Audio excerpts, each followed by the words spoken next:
nanti tolong disampaikan ke jurusan juga ya kuliahnya ya. Ya. Baik, kita masuk ke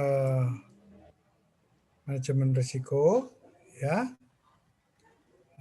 Manajemen risiko itu penting ya dalam rangka untuk menunjang pelaksanaan penerapan keselamatan dan kesehatan kerja ya, atau kalau di konstruksi itu menjadi keselamatan konstruksi ya. Di dalam melaksanakan suatu proyek, ini Anda tahu, biasanya di sana ada organisasi proyek ya, ada organisasi proyek. Nah, organisasi proyek itu biasanya dia menggunakan dalam pengelolaannya menggunakan manajemen proyek atau manajemen konstruksi ya. Nah, kalau proyeknya banyak berarti pakai menggunakan manajemen proyek. Tapi kalau hanya pekerjaan konstruksinya berarti menggunakan manajemen konstruksi. Yang lalu sudah saya sampaikan bahwa manajemen konstruksi itu tujuannya untuk mencapai apa? Manajemen konstruksi tujuannya untuk mencapai apa? BMW plus, Pak. Ya, untuk mencapai BMW, biaya, mutu, dan waktu ya. Nah, untuk tanpa kecelakaan kerja, maka proyek itu harus menerapkan SMKK ya. Kalau di konstruksi namanya SMKK ya. Sistem manajemen apa? Keselamatan konstruksi ya. Jadi untuk dengan melaksanakan SMKK, maka paradigmanya atau tujuannya menjadi BMW plus ya. Biaya, mutu, waktu, dan nol kecelakaan kerja, fatality. Ya. Nah, untuk melaksanakan SMKK, Sistem Manajemen Keselamatan Konstruksi, itu wajib mengetahui prinsip-prinsip dasar dari manajemen risiko. Ya. Jadi di proyek itu nanti ya, saya rasa Anda juga kemarin sudah PKL sudah tahu ada apa? Manajemen konstruksi, ada manajemen atau sistem manajemen keselamatan konstruksi, dan ada manajemen risiko. Ya, itulah ya. Selain dengan manajemen yang lain. Manajemen yang lain tuh biasanya ada manajemen mutu ya. Ada manajemen mutu, itu semuanya paralel dalam suatu proyek. Ya. Baik. Ya. Di dalam manajemen risiko ini nanti ya, Anda harus tahu dulu ya. Di dalam manajemen risiko ini Anda harus tahu dulu ya kegiatan-kegiatan atau pekerjaan-pekerjaan apa saja ya yang ada di suatu proyek konstruksi. Ya, itu harus tahu dulu. Informasi itu Anda dapatkan dari mana? Kemarin sudah saya sampaikan. Ayo. Jadi awalnya itu Anda akan melakukan manajemen risiko itu, awalnya Anda harus tahu ya jenis atau identifikasi dari jenis pekerjaan. Nah, jenis pekerjaan itu yang Anda ketahui dari mana sumbernya? Ayo, ini Anda satu semester lagi udah lulus loh. Semester ini ya mungkin ya lulus ya. Ya, atau Pak. Masih satu semester lagi ya Anda ya? Iya, Pak. Ya. Coba sumber-sumber informasi pekerjaan itu Anda dapatkan dari mana? Dari DED, dari Barcat, sama siapa ini Mbak Sekar ya? iya, Pak. Ya, apalagi Mbak Sekar? Sama Coba yang lain. RKS, Pak. Bill of quantity, Pak. Iya. Dari bill of quantity. RKS itu singkatan dari apa Mas tadi Bill Mas? of quantity. Bill of quantity. Bill of quantity ya, BQ ya. BQ.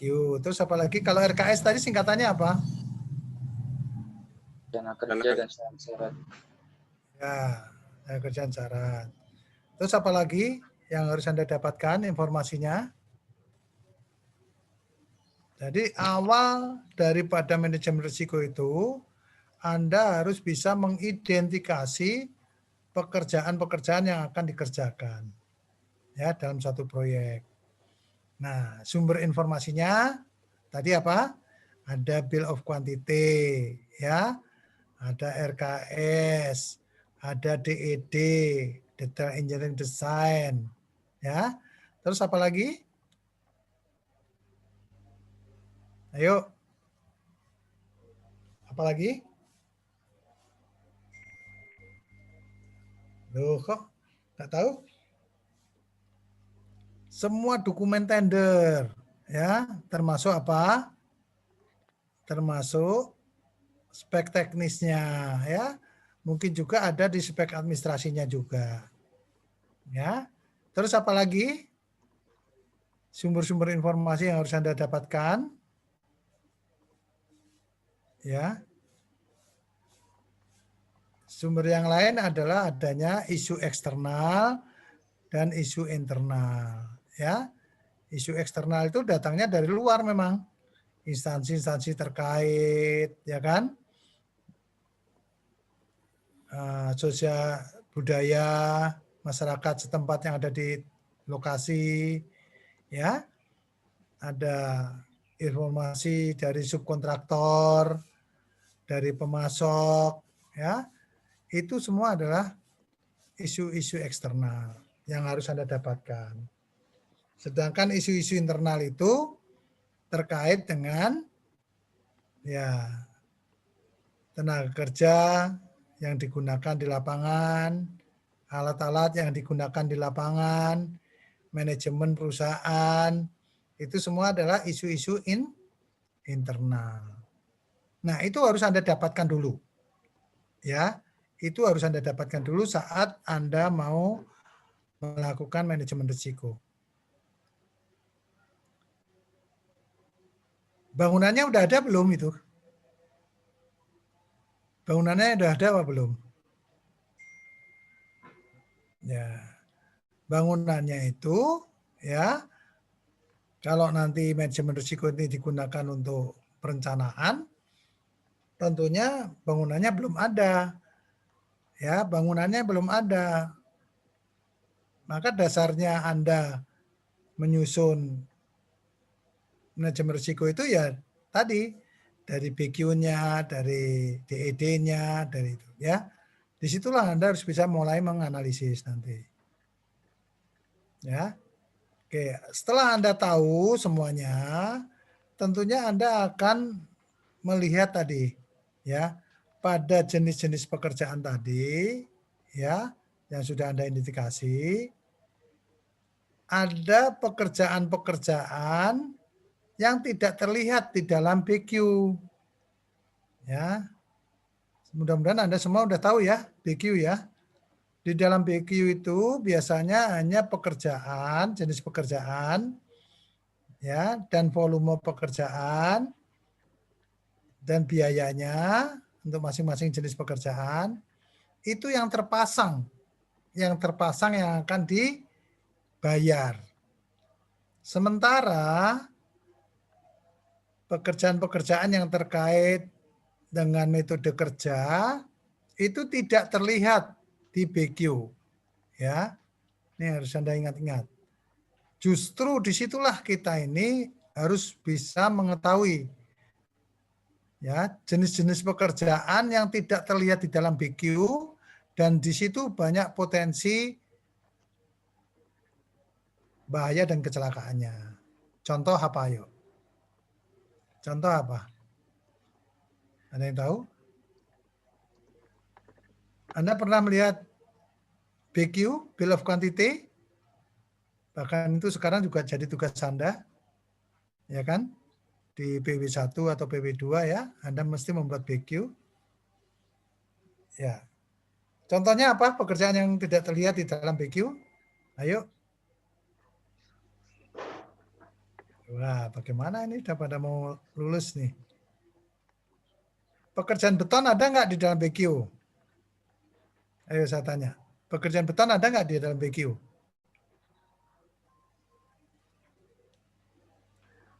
Halo, ini ada mahasiswanya nggak ya? Kok ditanya nggak ada yang bersuara? Ada, Pak. Hah? Ada, Pak. Ada. Pasti ada lah. Pekerjaan maksudnya nggak ada betonnya. Iya, Pak. Ya, di dalam BQ mesti ada betonnya. Ya. Yang tidak terlihat di dalam pekerjaan beton itu apa? Di dalam BQ. Pemeliharaan, Pak. Ya. Biaya pekerja pemeliharaan beton. Bagaimana orang mau membuat beton aja belum kok mau dipelihara? Ya, ada pekerjaan beton. Bagaimana bisa membuat pekerjaan beton itu? Ada perlu bekisting. Iya, ada perlu begisting, ada perlu scaffolding. Itu tidak ada di dalam BQ. Ya, adanya pekerjaan beton. Kalau pekerjaan begisting, pekerjaan scaffolding ada, itu berarti nanti dibayar dan itu milik daripada pengguna jasa atau owner. Ya, padahal itu nggak perlu buat owner itu. Untuk apa scaffolding buat owner? Ya, artinya apa? Artinya semua pekerjaan termasuk beton tadi, ada pekerjaan scaffolding, ada pekerjaan apa? Formwork atau begisting. Itu adalah metode kerja. Ya, supaya bisa menjadi beton. Ya kan? Nah, contoh itu tidak terlihat di dalam bill of quantity. Yang terlihat hanya betonnya saja. Pekerjaan beton sekian meter kubik, gitu kan? Nah, scaffolding, begistingnya itu nggak kelihatan. Oleh sebab itu, semua pekerjaan-pekerjaan yang ada di dalam BQ perlu di WBS namanya. Perlu di WBS. Apa itu WBS? Ada yang tahu? Mungkin sudah saya pernah jelaskan. Ada yang tahu WBS? Work Breakdown structure. Iya, work breakdown structure. Ya, jadi kalau mau membuat menyusun manajemen risiko, informasi-informasi yang ada di BQ itu di WBS, work breakdown structure, di breakdown sampai pekerjaannya apa saja. Ya. Nah, dari situlah nanti dilanjutkan dengan identifikasi bahaya. Ya. Nanti dilakukan identifikasi bahaya. Ya. Identifikasi bahayanya seperti apa? Identifikasi bahayanya itu terkait dengan tenaga kerja, ya. Identifikasi bahayanya terkait dengan sumber bahayanya tadi ya, terkait dengan tenaga kerja, terkait dengan alat, terkait dengan material, terkait dengan lingkungan, ya. Jadi sumber bahaya tadi selanjutnya dikelompokkan menjadi ya dampak dari bahaya terhadap tenaga kerja, terhadap apa tadi? Alat, terhadap material dan lingkungan. Ya. Dari situlah nanti risikonya apa saja. Ya, masing-masing nanti itu risikonya apa. Nah, setelah tahu ya identifikasi bahayanya dan risikonya, dilanjutkan dengan analisa risiko. Ya. Ya, mudah-mudahan Anda sambil mendengar sambil menulis ya. Kalau dihafalin saja, didengerin saja banyak lupanya loh ya. Nanti Anda nggak tahu nanti. Ya. Jadi setelah dilakukan identifikasi bahayanya dan risikonya, dilanjutkan dengan apa tadi? Analisa risiko. Ya. Jadi analisa risiko itu umumnya dilakukan dengan kuantitatif, dengan perhitungan kuantitatif. Ya, di mana rumus daripada analisa risiko itu adalah risiko sama dengan probability dikalikan severity. Atau bahasa Indonesianya, ya saya ulang lagi, risiko sama dengan probability dikalikan severity. Bahasa Indonesianya, risiko sama dengan kekerapan dikalikan keparahan. Atau risiko sama dengan keseringan dikalikan akibat. Ya. Oke, coba. Doni mendengar saya, Doni? Doni mendengar saya? Benar, Pak. Ya, coba. Risiko tadi rumusnya apa, Mas Doni? Kekerapan dikalikan keparahan.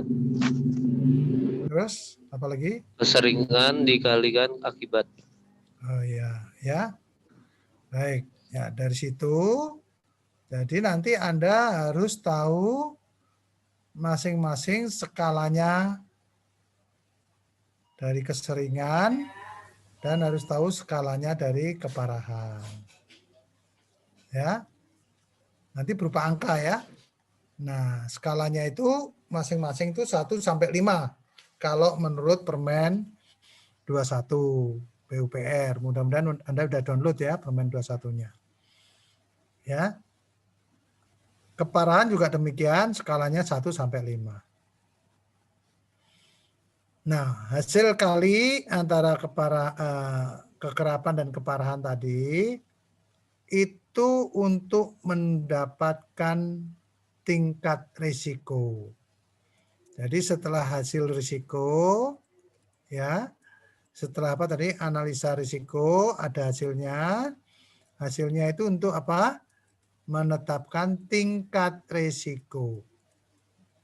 Nah, tingkat risiko sesuai dengan Permen Naker 21 ya yang kita acu ini. Ada level risiko kecil, ada risiko sedang, ada risiko besar. Ya. Anda nanti harus bisa menetapkan bangunannya itu nanti risiko kecil, sedang atau besar. Ya. Itu nanti harus Anda tahu. Ya. Oke. Nanti dilanjutkan dengan berapa kecil, berapa sedang, berapa besar. Setelah tahu tingkat risiko, tahapan selanjutnya adalah melakukan pengendalian risiko. Ya. Setelah diketahui tingkat risiko, dilakukan pengendalian risiko. Ya. Saat melakukan pengendalian risiko, ya, wajib mengikuti hierarki pengendalian. Nah, saya harapkan Anda tidak bingung nanti ya hierarki pengendalian. Hierarki pengendalian, ya, pertama tahapannya adalah lakukanlah eliminasi. Lakukanlah eliminasi. Eliminasi adalah apa artinya? Menghilangkan potensi bahaya. Ya. Eliminasi kalau sudah dilakukan ataupun tidak bisa dilakukan, tahapan selanjutnya adalah lakukanlah substitusi. Substitusi artinya apa? Mengganti. Ya. Substitusi adalah mengganti. Kalau sudah dilakukan substitusi, baik itu apa? Ya. Pekerjaannya tadi ya, ataupun peralatannya, ataupun sumber-sumber bahaya tadi, ya. Maksud saya sumber daya ya, sumber daya itu sekaligus apa kemarin sumber bahaya, ya. Setelah dilakukan substitusi, ya, dilanjutkan dengan tahap ketiga, yaitu rekayasa teknik. Ya, setelah dilakukan substitusi, dilanjutkan dengan rekayasa teknik. Ya. Nah, setelah dilakukan rekayasa teknik, dilanjutkan dengan pengendalian administrasi. Ya. Setelah dilakukan rekayasa teknik, selalu diikuti dengan pengendalian administrasi. Ya. Baru terakhir adalah pengendalian APD, alat pelindung diri. Ya, itu. Ya. Jadi itu pengendaliannya harus Anda ikuti, ya. Apabila setelah dilakukan pengendalian tadi, ya, masih terlihat ada risiko, ada peluang risiko yang lain, ingat, apabila setelah dilakukan pengendalian tadi, apabila masih diketahui ada peluang risiko yang lain, wajib dikendalikan lagi. Ya, wajib dikendalikan lagi. Ya. Semua pekerjaan yang ada di proyek, ya, mulai dari pekerjaan persiapan sampai pekerjaan finishing, ya, harus sampai pengendaliannya risiko dapat diterima. Artinya apa? Risiko dapat diterima itu pengendaliannya sudah sangat-sangat kecil. Risikonya sudah sangat-sangat kecil. Ya. Jadi risikonya paling kalau toh ada celaka mungkin hanya tergores lah sedikit. Ya, atau lecet aja sedikit, itu artinya. Semua pekerjaan besar apapun. Nah, ini wajib Anda ketahui semua itu. Nah, sekarang gilirannya, ya, itulah manajemen risiko ya, lingkupnya ya. Saat menyusun manajemen risiko itu tidak boleh di lapangan nanti ya, di proyek, tidak boleh sendiri. Ingat, setiap menyusun manajemen risiko tidak boleh dibuat sendiri. Harus melibatkan tim kerja terkait. Contohnya misalnya Anda mau menyusun manajemen risiko untuk pekerjaan pemancangan pondasi. Ya. Untuk menyusun pekerjaan pemancangan pondasi. Anda sebagai ahli K3 nggak boleh sendirian menyusun manajemen risikonya. Anda harus melibatkan tim pancang pondasi tadi. Kenapa kira-kira?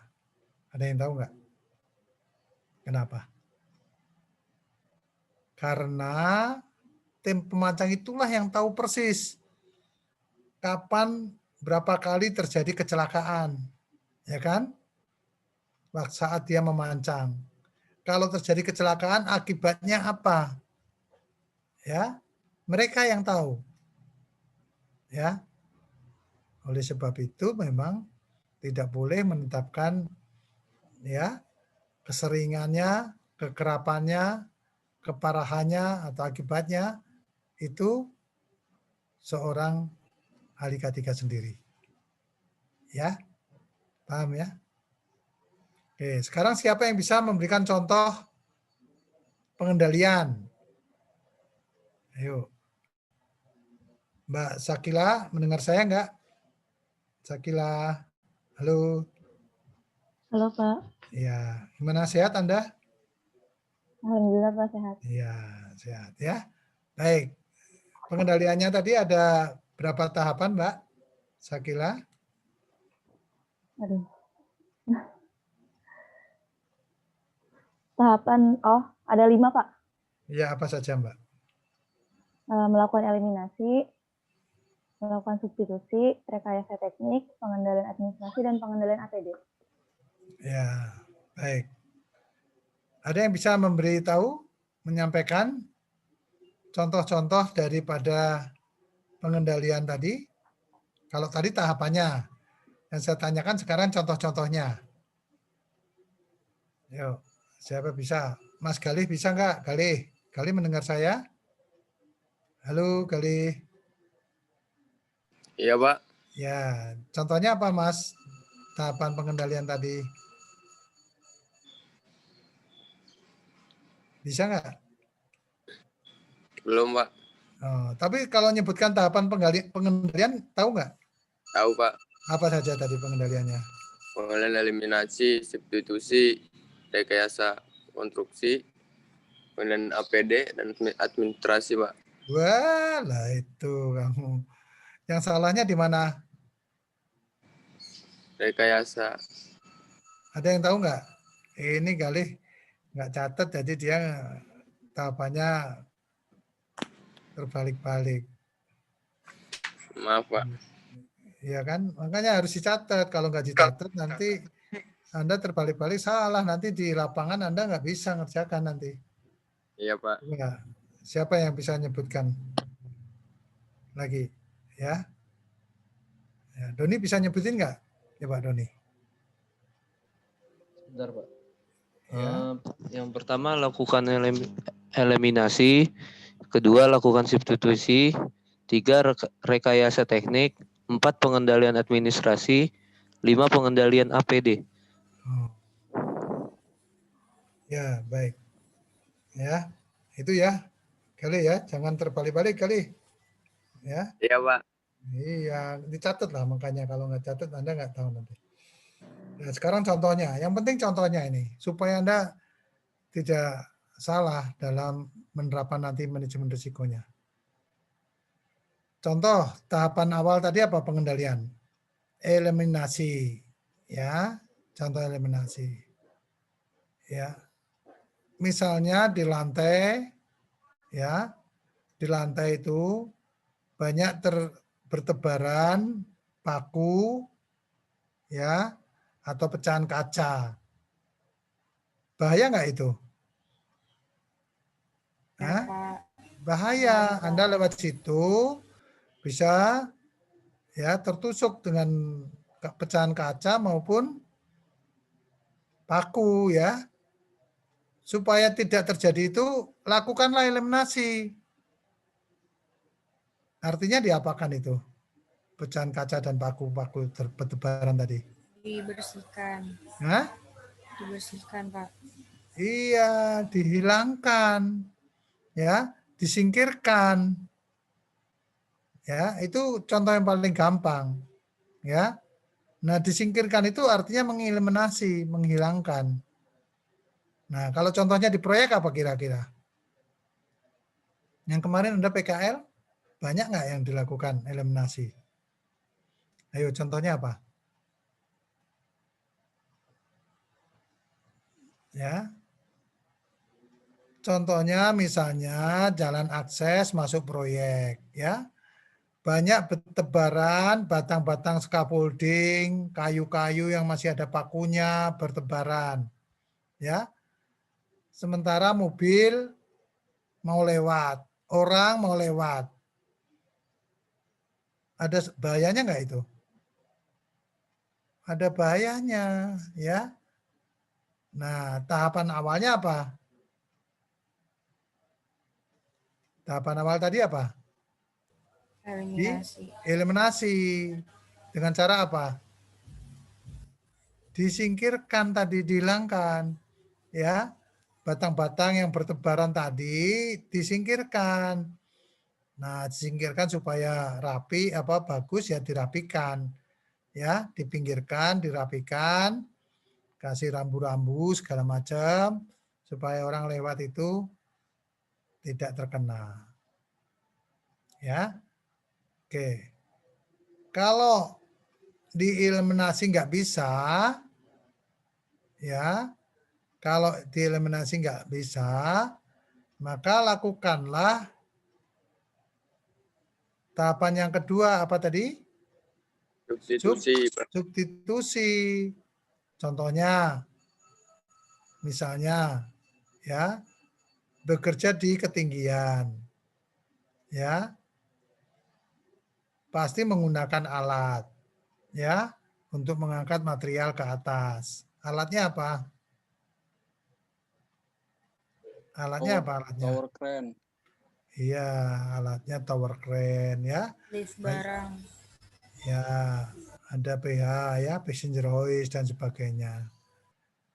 Bisa nggak kita kerja tanpa crane, tanpa PH, passenger hoist, padahal bangunannya 20 lantai, 30 lantai?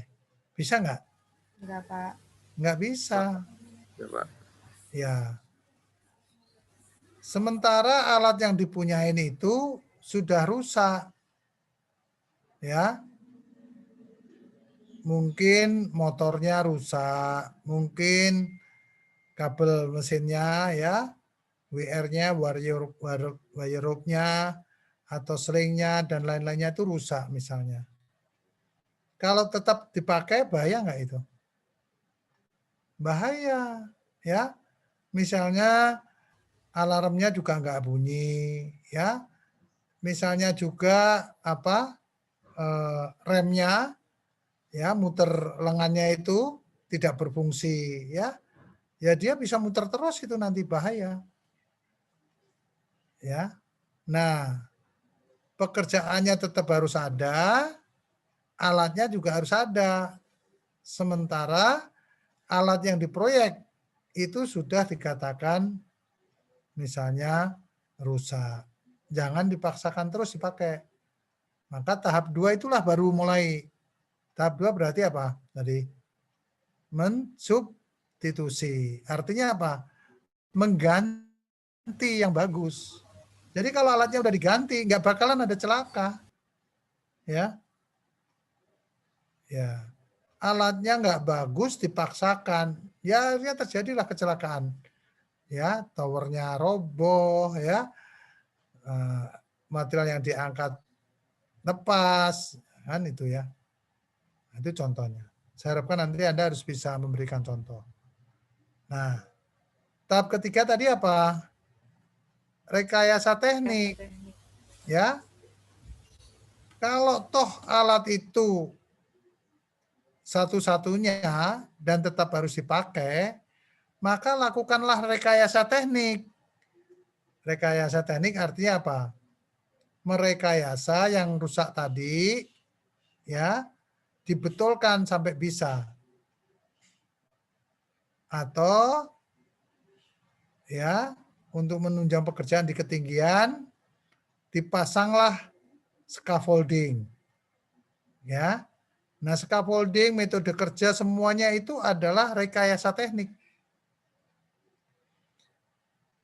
Pekerjaan galian tanah yang sangat dalam. Contohnya apa? Pekerjaan tanah yang sangat dalam. Contohnya apa? Sondir. Sondir. Ayo. Anda kalau kemarin PKL-nya gimana itu? Ada nggak pekerjaan basement? Ada nggak pekerjaan basement? Ada Pak. Ada mesti, kalau gedung tuh mesti ada pekerjaan basement ya. Untuk gedung-gedung yang tinggi. Ada basement. Basement satu lantai itu sudah menggali 4 meter. 4 meter itu kalau nggak ada rekayasa teknik kira-kira apa? Menggali 4 meter. Apalagi menggali basement 4 lantai ke bawah. 4 lantai ke bawah itu berapa? 16 meter loh. Menggali 16 meter tuh kira-kira rekayasa tekniknya apa? Potensinya apa sih? Potensi risikonya apa? Potensi risikonya. Kalau menggali yang sangat dalam. Ambles Pak. Longsor, Pak. Bukan ambles, Thomas. Longsor. Ya. Tebingnya akan longsor. Ya. Tebingnya longsor itu bisa geret bangunan si samping kiri kanannya. Bangunan yang udah jadi, karena longsor, bangunan yang kiri kanannya atau depan belakangnya bisa roboh loh. Maka perlu ada rekayasa teknik. Rekayasa tekniknya apa? Ayo, rekayasa tekniknya apa? Tuh, Anda ini. Bikin dinding penahan, Pak. Pasang penahan, Pak. Iya, dipasanglah yang namanya turap atau dinding penahan tanah. Ya. Nah, itu adalah rekayasa teknik. Ya. Masang turap, masang scaffolding, ya. Di ketinggian masang crane, ya, semua tadi yang sudah dilakukan rekayasa teknik. Ya, yakin nggak bahwa scaffoldingnya kuat, turapnya kuat, towernya tuh kuat, nggak ambruk? Yakin nggak? Ya, coba saya tanya, yakin nggak? Ya, kita harus yakin apabila ada perencananya yang mempunyai kompetensi, ada pelaksananya yang mempunyai kompetensi, ada pengawasnya yang mempunyai kompetensi. Anda semuanya harus punya kompetensi. Dibuktikan dengan apa? Dibuktikan dengan apa? Sertifikat, Pak. Iya. Dibuktikan dengan sertifikat kompetensi. Ya, sertifikat kompetensi itulah pengendalian administrasi. Ya, tahu ya. Sertifikat kompetensi itulah pengendalian administrasi untuk siapa itu? Sertifikat kompetensi itu untuk siapa? Untuk tenaga kerjanya. Ya. Maka tenaga kerja di lapangan itu wajib mempunyai kompetensi kerja. Artinya apa? Itu sudah melakukan pengendalian tahap keempat. Alatnya, pengendaliannya apa pada tahap keempat ini? Pengendalian administrasinya untuk alat apa? Surat izin, Ya. Pak.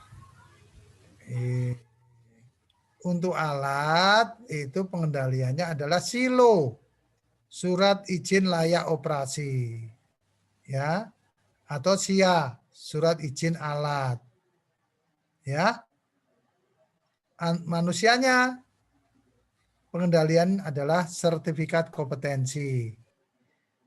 Kalau operator pengendaliannya adalah SIO, surat izin operasi. Jadi kalau operatornya SIO, kalau alatnya SILO. Silo. Ya, jangan kebalik-balik ya. Ya, jadi jangan kebalik-balik. Untuk alatnya SILO atau SIA, untuk orangnya SIO, SIO, surat izin operasi. Nah, itu harus dipenuhi. Ya, semuanya di dalam pengendalian tahap keempat. Termasuk apalagi pengendalian administrasi, yaitu perambuan. Rambu-rambu itu termasuk pengendalian administrasi. Ya, awas benda jatuh dari atas saat mengangkat, itu rambunya harus ada. Apalagi ya, yang termasuk pengendalian administrasi. Tadi ada perambuan. Terus apa lagi? Surat izin kerja. Ya, itu adalah pengendalian administrasi semua. Ya. Prosedur-prosedur. Ya. Terkait semua dokumen itu adalah pengendalian administrasi. Ya, semuanya. Kalau nomor telepon darurat Pak, itu termasuk nggak Pak? Ya, itu semua termasuk pengendalian administrasi. Ya. Jadi sebetulnya kalau telepon darurat itu sebetulnya akses ya terhadap suatu kecelakaan. Jadi kita harus tahu menghubungi kemana ya apabila terjadi kecelakaan. Jadi sebetulnya bukan termasuk pengendalian administrasi. Ya, pengendalian administrasi itu mencegah ya, mencegah kalau akan terjadi kecelakaan. Ya, kalau sudah menghubungi telepon penting itu berarti apabila terjadi ya. Yang terakhir, yakin nggak semuanya sudah bagus, sudah dikerjakan dengan bagus, ya, sudah dihitung, sudah dilaksanakan, ya, sudah terpasang dengan baik oleh semua orang kompeten. Berarti udah sip semua kan? Ya. Pekerjanya mau naik di ketinggian. Ya. Pekerjanya mau turun di tempat galian. Pekerjanya mau bekerja yang lain-lain. Masih ada potensi bahayanya enggak? Ayo, masih ada potensi bahayanya enggak? Ada Pak. Apa, Masih ada Mas? terus Pak. Apa contohnya?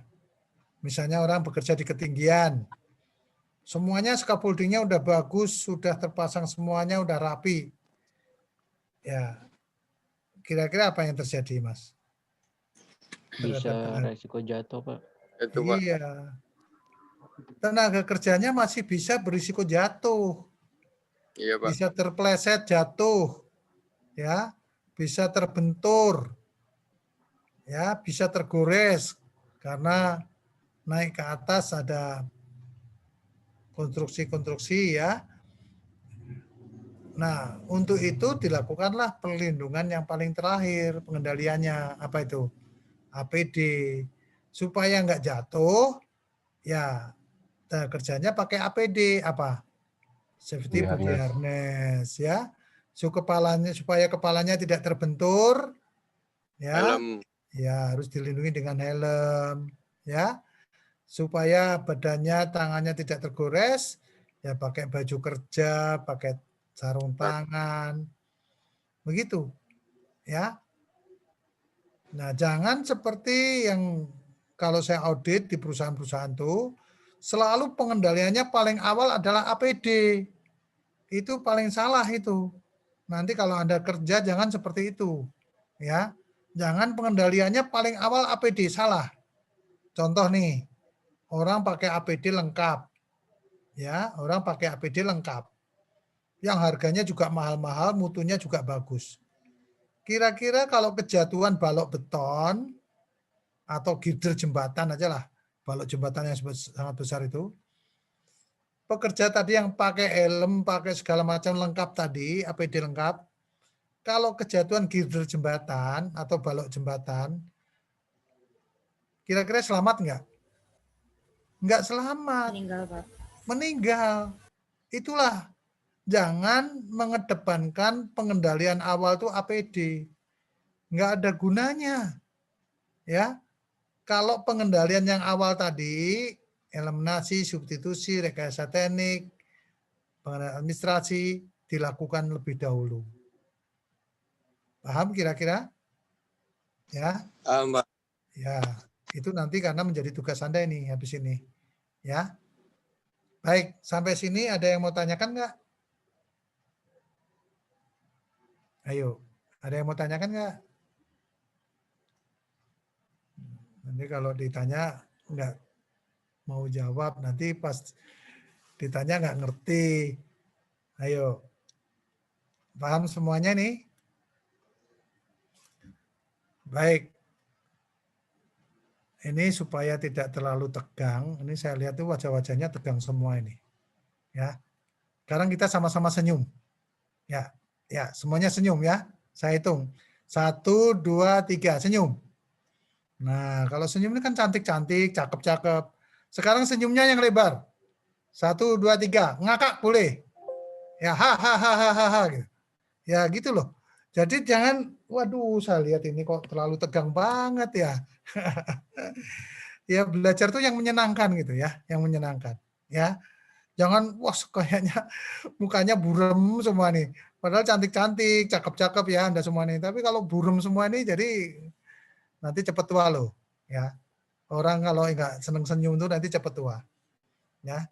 Karena kalau senyum itu ya urat-urat awas saraf-saraf muka segala macam itu jadi olahraga gitu, ya. Baik, ya. Oke. Sekarang saya akan coba membuka slide ya supaya Anda lebih paham apa saja tadi yang sudah saya sampaikan itu sudah menjadi inti daripada manajemen risiko ini. Ya. Nah, masalahnya ini Anda sudah paham atau masih bingung ini? Ya. Dulu waktu saya ngajar kelas 4 gedung ya, dulu ada materi manajemen, ada program studi gedung ya sampai D4 atau program sarjana. Manajemen risiko itu satu mata kuliah loh. Ya. Manajemen risiko itu satu mata kuliah. Ya, ini disampaikan pada Anda ya menjadi satu pertemuan. Mudah-mudahan kualitasnya sama dengan mahasiswa saya yang saya ajar satu mata kuliah. Ya. Baik, ya. Nah, ini diharapkan Anda mampu menjelaskan manajemen risiko tadi. Ya. Kalau nanti ujiannya keluar, jelaskan terkait dengan manajemen risiko, ya seperti tadi. Ya. Anda menjelaskan. Jangan menjelaskan hanya satu kalimat atau satu baris. Pasti nggak jelas. Ya. Jadi kalau saya tanya nanti jelaskan, ya, Anda menjawabnya cuma satu baris, pasti saya salahkan. Nggak mungkin menjelaskan hanya satu baris, pasti nggak jelas. Padahal Anda disuruh menjelaskan. Ya. Jadi kalau mau menjelaskan itu, ya sejelas-jelasnya. Jangan sepotong-sepotong. Ya. Jangan takut dengan kekurangan kertas jawaban. Ya. Jadi saya harapkan kalau Anda menjelaskan, ya sejelas-jelasnya. Kalau nggak jelas, berarti saya anggap ya tidak bisa menjawab. Yang kedua, saya harapkan Anda terampil dalam mengidentifikasi risiko, melakukan asesmen. Ya, nanti kita buktikan dengan tugas Anda nanti dan saat Anda menjawab ujiannya. Ya, karena ini nanti harus dikerjakan ini. Ya, ada format-formatnya. Dan mahasiswa harus mampu menerapkan manajemen risiko dan membuat sasaran dan program. Artinya, nanti kalau membuat sasaran dan program di proyek terkait dengan penerapan K3 itu, tidak boleh tiba-tiba muncul sasaran dan program tanpa ada awalannya. Awalannya apa itu? Awalannya adalah Anda membuat manajemen risiko ya pada suatu format. Ya. Nah, formatnya itulah yang disebut dengan IBPRP. Ya. Atau bahasa Inggrisnya kalau di Permen 21 itu adalah HIRAO. Hazard Identification, Risk Assessment and Opportunity. Ya. Atau IBPRP, Indikasi Bahaya, Peluang Risiko, indikasi bahaya, penilaian risiko dan peluang risikonya. Ya. Itu nanti Anda harus buat. Oke. Ya. Baik. Nah, ini yang nanti akan tadi sudah saya bicarakan, ya. Jadi pengetahuan dasar manajemen risikonya tadi seperti itu, ya. Saat menyusun ini harus mendengar apa tadi? Informasi, ya. Saat mendengar ini Anda harus mendengar informasi dari seluruh pihak, ya, termasuk informasi hasil pengalaman Anda bekerja. Ya, hasil perusahaan mengerjakan suatu proyek. Itu menjadi pengetahuan dasar manajemen risiko yang harus dipahami. Terus elemen manajemen risiko tadi sudah saya sebutkan tahapan-tahapannya seperti apa. Ya, tahapan pertama itu identifikasi bahaya, nanti kita bahas tersendiri, melakukan analisa risiko, ya, nanti juga pembahasan sendiri, pengendalian risiko tadi Anda sudah tahu, ya kan? Terus menyusun sasaran dan program, dan manajemen risiko dalam pekerjaan konstruksi. Nah, pengetahuan dasar manajemen risiko, ya, manajemen risiko adalah bagian tidak terpisahkan dari manajemen proses tadi. Masih ingat? Tadi ada berapa manajemen di proyek? Ayo. Ada berapa manajemen yang biasa diketahui di proyek? Catatannya ada nggak? Nomor 13 siapa 13? Gali, Pak. Oh ya, Gale. Ya. Mas, manajemen tadi apa saja di proyek? Aduh, saya lupa lagi, Pak. Ya, kamu diminta untuk nulis juga nggak nulis, ya emang lupa melulu. Nanti ujiannya bagaimana tuh? Iya, Coba. iya, Pak. Kamu nih. Tadi ingat, Pak. Saya lupa lagi, Pak. Coba kamu tunjuk teman kamu tuh, siapa yang bisa bantu kamu. Ayo dong, teman-teman. Ayo dong, teman-teman. Ya, tunjuk siapa namanya. Tunjuk. Ayo dong. Yang mau aja, Pak. Enggak, kamu saya suruh nunjuk kok kamu nih. Oh ya, Pak. Suruh nunjuk siapa? Tunjuk teman kamu siapa yang bisa bantu kamu. Ray, Pak, Ray, Pak. Ya, Ray. Coba, Mas. Ray Salomo, Pak. Ya. Apa, Mas? Apa, Pak? Manajemen apa saja tadi di proyek? Kurang tahu, Pak. Ini bagaimana saya udah ngomong panjang lebar kok pada nggak tahu. Tadi saya tanya, mau tanya nggak, ada yang nanya. Setelah saya tanya betul nggak tahu. Coba kamu nunjuk teman kamu lagi siapa yang tahu. Gali, Pak. Gali. Gali. Lo Gali tadi minta kamu Gali gimana? Oh, iya. Dua-duanya udah jelas nggak tahu kok. Saya cari orang baru ya, Pak. Coba kamu tunjuk siapa? Coba saya lihat yang pinteran dulu, Pak, mukanya. Kayaknya siapa ya ini ya? Kan tinggal nunjuk nomornya kan dari nomor 1. Aji, Pak, Aji. Saya tahu Aji pinter, Pak. Mana Aji? Dimas Aji, Pak. Ya udah, Dimas. Coba Dimas. Apa Dimas? Apa ya, Pak? Kurang tahu, Pak. Waduh lah, berarti sia-sia saya ngomong dari pagi sampai siang. Coba nih, kalau nggak ada tahu, udah kita selesaikan sampai sini aja dulu, daripada saya sia-sia ngajar. Nah, kamu nunjuk siapa lagi coba? Ada. Coba biar Dimas dulu nunjuk dulu siapa. Kamu nunjuk siapa, Mas? Bentar, Pak, saya pilih dulu.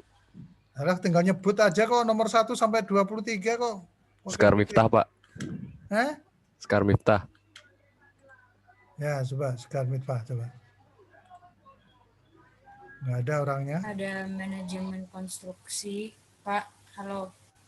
Ya. Ada manajemen konstruksi, ada manajemen risiko, Pak. Coba, apa saja Mbak tadi suaranya nggak begitu terdengar? Ya. ada manajemen konstruksi sama manajemen resiko, Pak. Udah, itu. Ya. Coba, Ya, Pak. siapa lagi? Iya, Pak. Hah? Coba siapa lagi coba? Masih belum lengkap. Ada yang mau nambahin nggak? Saya, Pak. Ya. Siapa? Mbak Desi? Apa Mbak? Sistem manajemen konstruksi, Pak, satu lagi. Ya, jadi sebutkan apa saja Mbak. Jadi ada manajemen konstruksi, sistem manajemen konstruksi, sama manajemen risiko.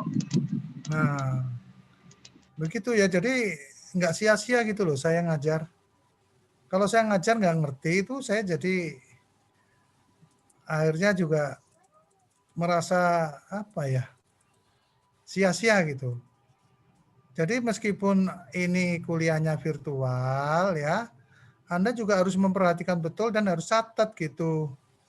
Ya karena ini Anda memang tantangan ya belajar secara virtual ini.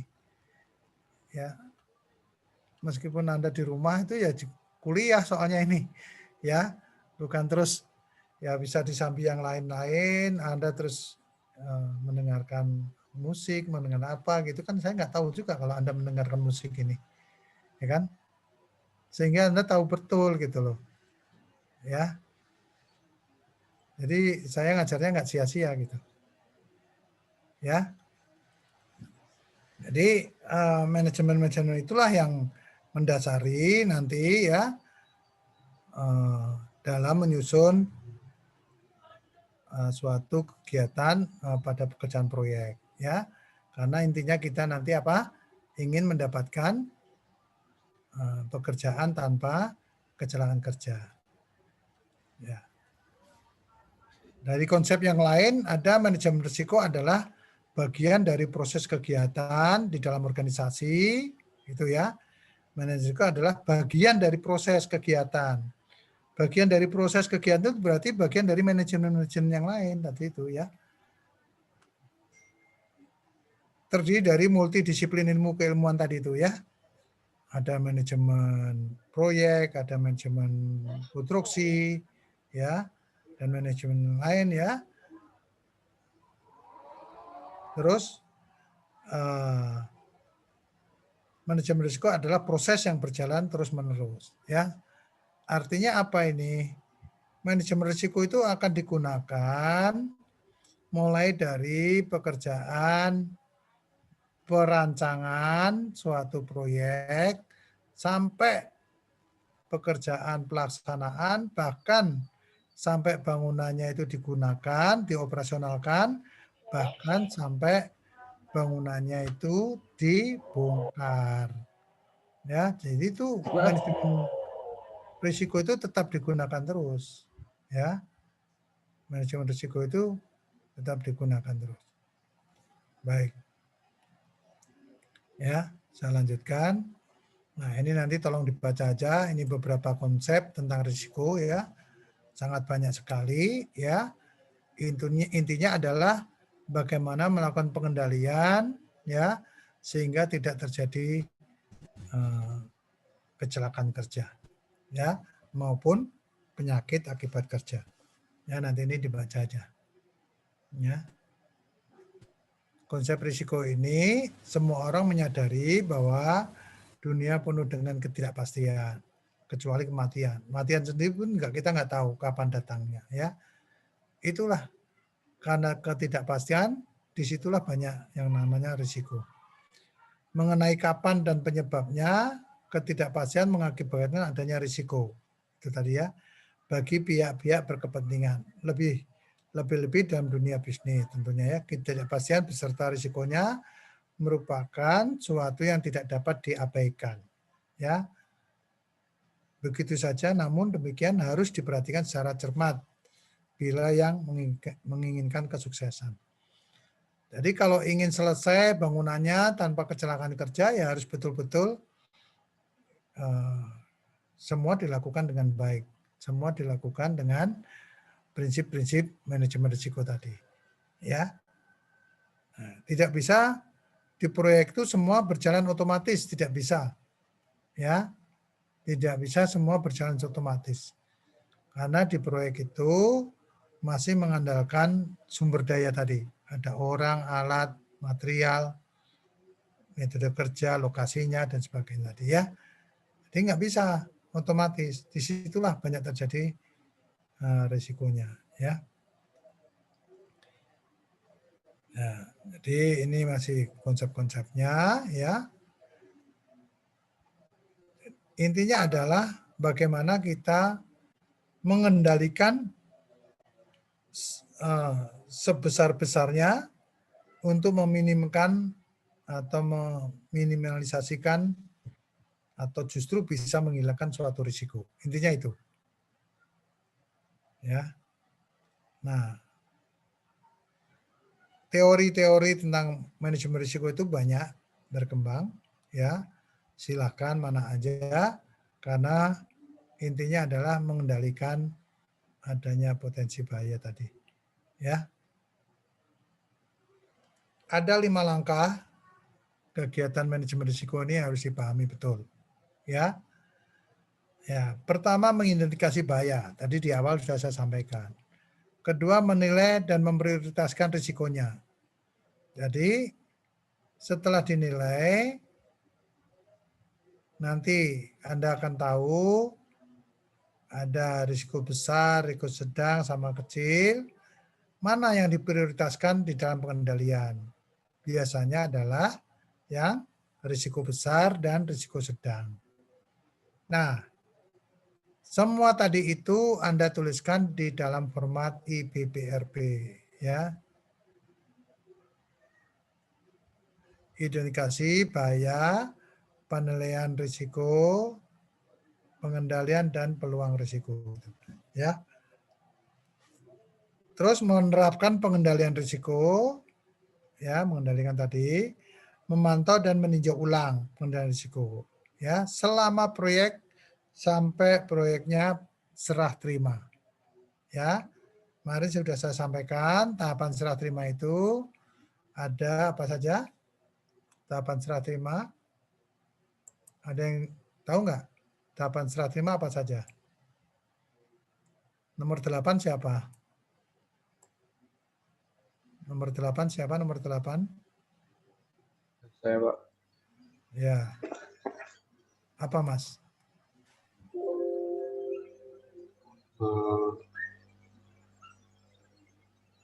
Lupa. Hah? Lupa, Pak. Nah itu, karena Anda nggak ada catatannya, nggak ada itu. Ya, jadi kita udah melangkah jauh, ini yang awal-awal saya tanyakan nggak ngerti. Ya, ayo. Kamu nunjuk teman kamu deh, siapa yang bisa bantu kamu.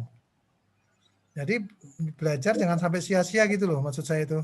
Betul-betul Anda pahami betul gitu. Ya, coba kamu nunjuk siapa?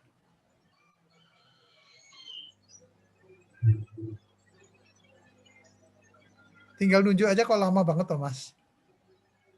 Yang truk tuh yang terampil yang cekatan gitu. Apalagi pemuda. Ayo Mas, tunjuk aja satu nomor. 1, 2, 3, tunjuk. Aduh Mas. 15. Nunjuk aja kok lama banget ya. Oke, nomor 15 siapa? Coba agak cepatan kita nih ya. Anda agak jangan terlalu, aduh. Kalau disuruh nunjuk gitu. Nanti kalau Anda seperti itu dalam bekerja, Anda nggak akan kepakai loh oleh perusahaan loh. Ya. Kalau disuruh nunjuk siapa? Nomor 3, nomor 4, gitu aja. Ya. Oke. Siapa nomor 15 tadi yang ditunjuk? Ya, Pak. Ya. Apa, Mbak? Tahapan pekerjaan berakhir itu ditandai dengan apa kemarin? Oh, kok Pak? Nggak ngerti juga? Coba Mbak, kalau nggak ngerti tunjuk aja temennya, coba. Langsung tunjuk. Udah nggak usah pakai mikir, tunjuk aja langsung. Nomor 6, Pak. Ya gitu loh, nggak usah pakai mikir-mikir, tunjuk aja. Ya. Nomor 6 siapa? Nomor 6 siapa? Saya, Pak. Ya, Anissa. Ayo. Ini konsultan perencanaan itu di dalam SMKK mereka harus membuat rancangan konseptual SMKK. Terus hasil kajiannya ditindaklanjuti oleh konsultan. Bentar. Pertanyaan saya tadi apa pertanyaannya? Surat terima, Pak. Iya, surat terima itu yang kamu baca apa itu? Serah terima ini semuanya perhatikan ya semuanya nih. Coba meskipun Anda di rumah itu tolong perhatikan betul, jangan ada gangguan-gangguan yang lain. Sehingga kalau ditanya, masa satu kelas begitu semua kan aneh ya. Pertanyaan saya tadi itu pekerjaan berakhirnya proyek itu ditandai dengan apa? Dengan tahapan apa? Ayo.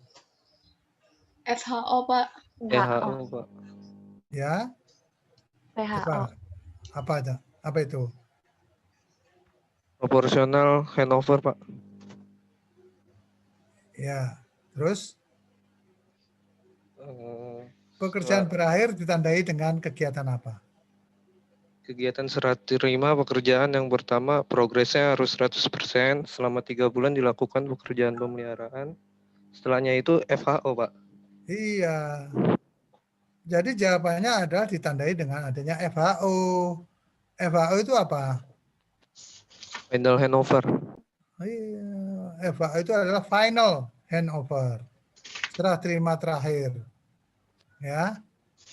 Ini istilah-istilah yang seperti ini saya harapkan Anda tahu semua karena ini udah istilah umum di proyek gitu. Ya. Jadi kalau 30 hari lagi kita akan final handover, berarti harus selesai semua. Ya.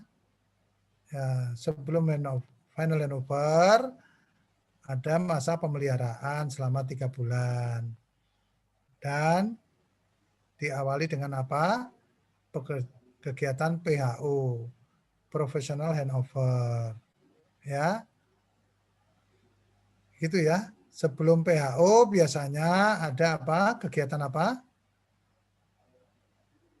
Sebelum professional handover biasanya ditandai dengan pekerjaan apa lagi? Dilakukan adanya kegiatan commissioning test. Kemarin kan sudah. Apa itu commissioning test? Adanya pekerjaan commissioning test. Apa itu commissioning test? Commissioning test itu adalah uji coba seluruh instrumen yang ada di bangunan. Kalau gedung diuji coba semua penerangannya nyala semua, bisa enggak? Mulai dari apa itu basement sampai atas itu semuanya bisa nyala enggak? Itu adalah commissioning test. Airnya dicoba dari ketinggian sampai lantai paling bawah ada enggak? Air kotornya bisa enggak? Dari atas turun sampai ke bawah, sampai ke tempat apa limbah dan sebagainya. Ya, sistem alarmnya dicoba, itu namanya commissioning test. Ya, paham ya?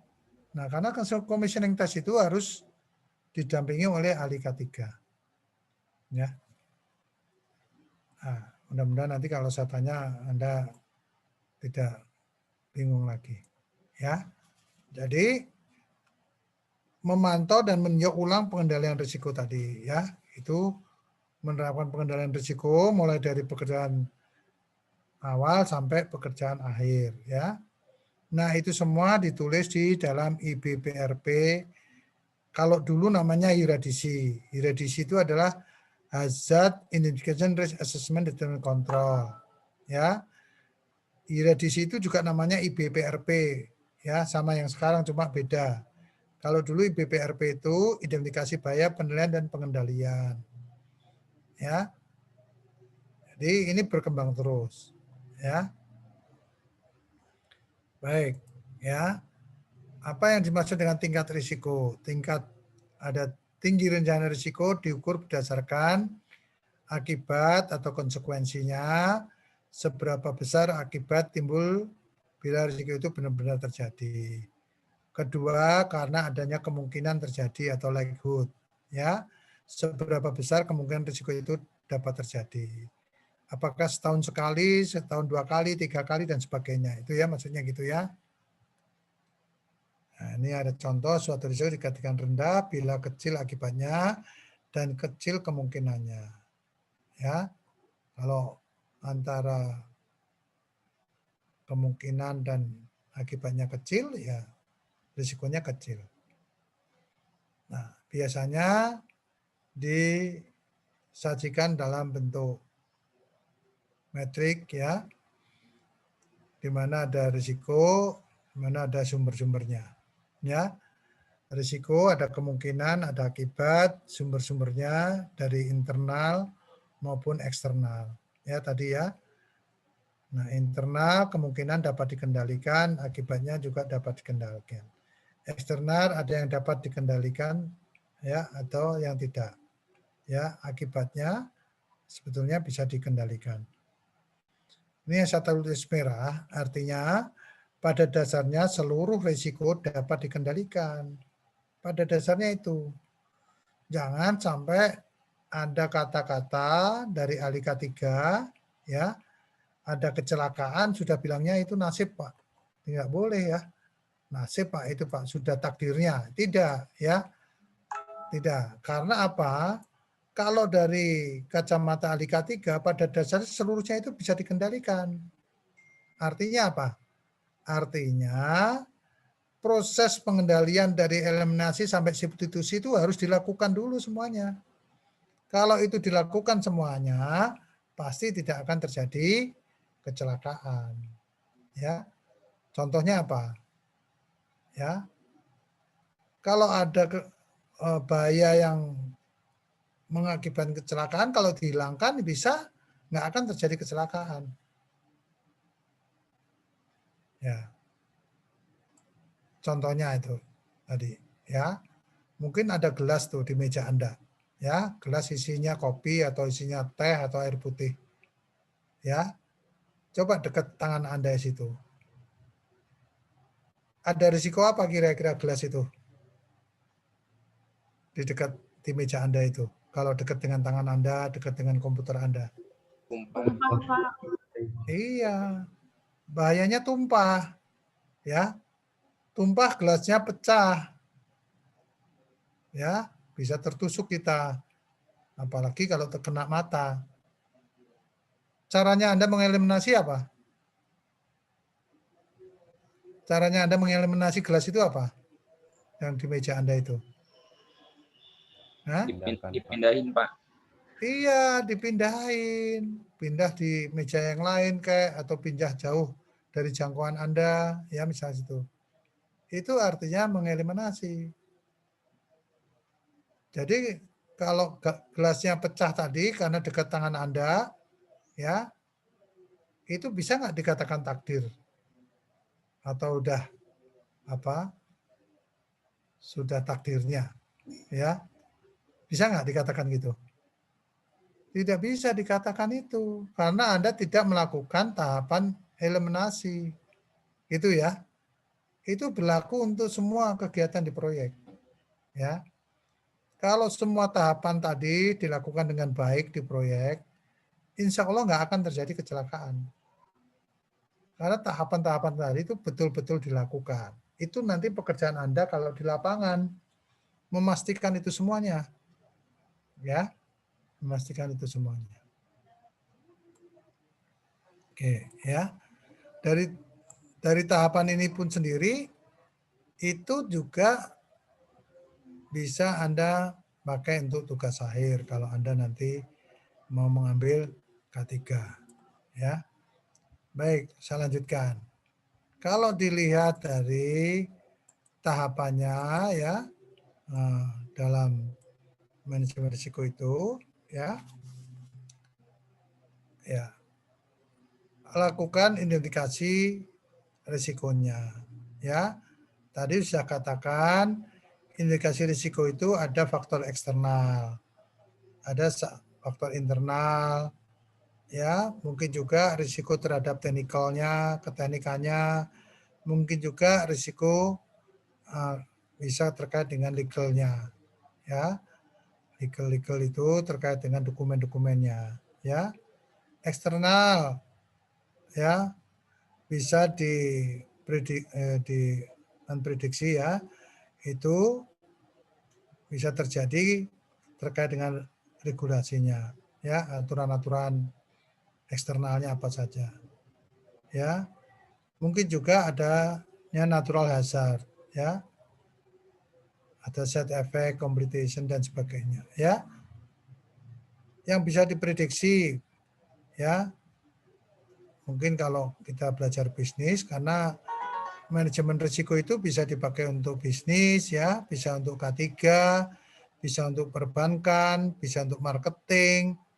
Jadi ilmu manajemen risiko itu sangat luas. Kali ini kita gunakan untuk keselamatan kesehatan kerja, ya. Jadi ini, ya. Ya, internal non technical apa saja, manajemennya, schedule-nya, cost, cash flow-nya, loss potensialnya dan sebagainya. Ya.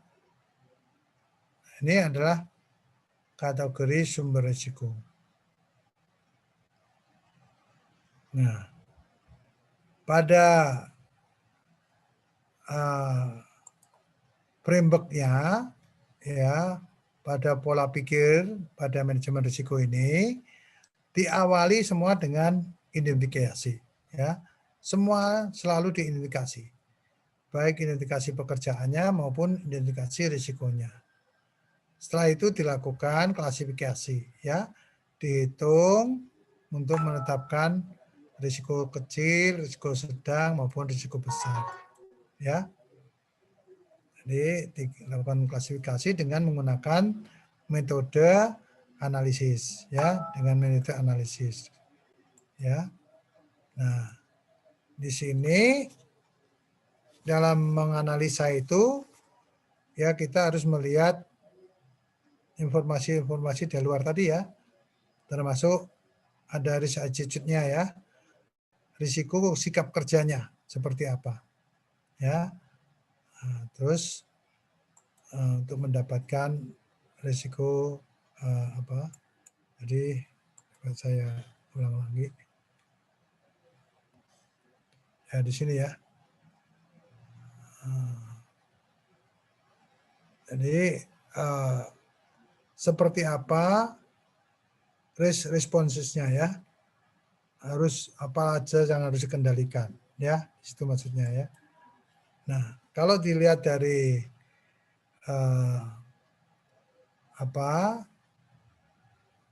tahapan-tahapannya tadi, itu kalau digambarkan seperti ini, ya.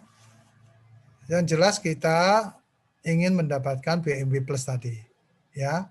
Untuk mendapatkan DNB plus itu kita harus ada komunikasi dan konsultasi dengan pihak-pihak terkait, ya, dengan stakeholder terkait, dan harus ada hasil-hasil monitoring maupun review, baik audit, inspeksi dan sebagainya. Nah, di sini itu untuk melakukan pengelolaan manajemen risikonya, ya. Seperti yang awal, penetapan tujuan tadi ditindaklanjuti dengan identifikasi bahaya. Saat mengidentifikasi bahaya itu harus selalu berkonsultasi dan konsultasi, ya, komunikasi dan konsultasi terhadap siapa tadi? Misalnya kalau pemancangan pondasi, ya, terhadap tim pancang pondasi, ya. Terkait dengan lingkungan, ya, komunikasi, konsultasi dengan lingkungan setempat, Pemdanya, Muhammadiyahnya, bupatinya misalnya dan sebagainya, ya, warga setempat, ya. Nah, selain itu juga hasil review yang lalu, audit yang lalu bagaimana, hasil monitoring yang lalu seperti apa, ya. Ini selalu digunakan dalam melakukan identifikasi bahaya. Selanjutnya dilakukan analisa risiko, ya. Analisa risiko, Anda tanyakan akibatnya seperti apa, kemungkinan yang terjadi seperti apa, ya. Nah, baru lakukan evaluasi risikonya, Ya, terus lakukan pengendalian risikonya. Nah, kita awali dengan elemen-elemen manajemen risikonya, ya. Tadi sudah saya sampaikan, ya. Bentar.